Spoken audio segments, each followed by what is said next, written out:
So Matt, let's get right into it. There's a lot of self-employed people out there, a lot of questions about financing and whatnot.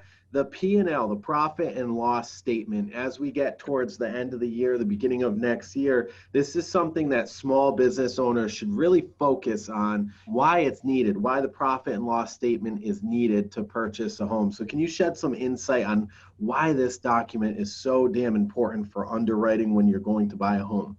Yeah, so well, especially with COVID, it's really become a more intricate part of my loan process and requirements in order to get approved for funding. And basically, profit and loss statement (P&L). What that is it's an account of your production and write-offs and total net profit and where you stand on the year through depending on what time of the month, at the time of the year that you apply for a loan, it has to be current through all the way through the last ending month. Businesses should be constantly running P&Ls. I know it's not a requirement by any means, but for me, it's a proper way to stay organized. And also, when you go to file your tax return as a self-employed person, it forces you to have all your numbers right away, so you can get ready to go file your tax return. That's just a personal opinion that I have. Yeah. But when it comes to funding, the underwriting department is now requiring everyone to have these P&Ls if you're self-employed.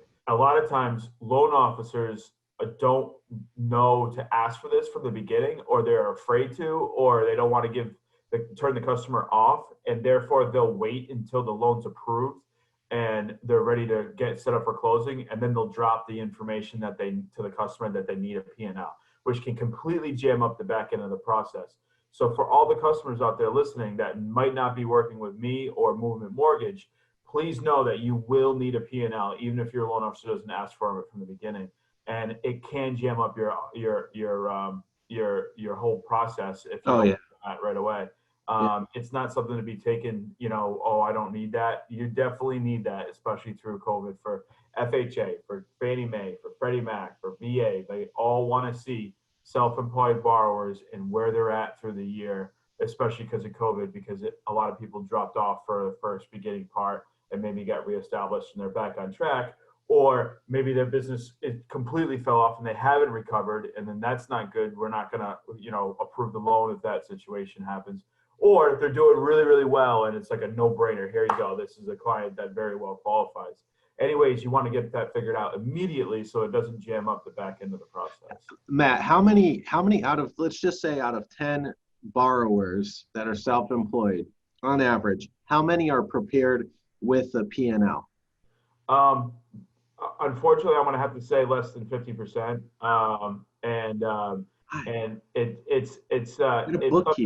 It's something that I try to incorporate into my educational approach. It's understanding why you need a P&L. And even if you're not in the underwriting process, it's important to keep one, so that way you know where you stand on the year, whether or not you're having a strong quarter, whether or not you're going to finish the year strong, if you achieved all your goals. And it's a good organizational tool to see where you're at, right on. And the bigger the company, the more necessary there is for a P&L. The smaller the company, the much easier it is to do a P&L, but therefore you should still do it just to make sure that you're on pace.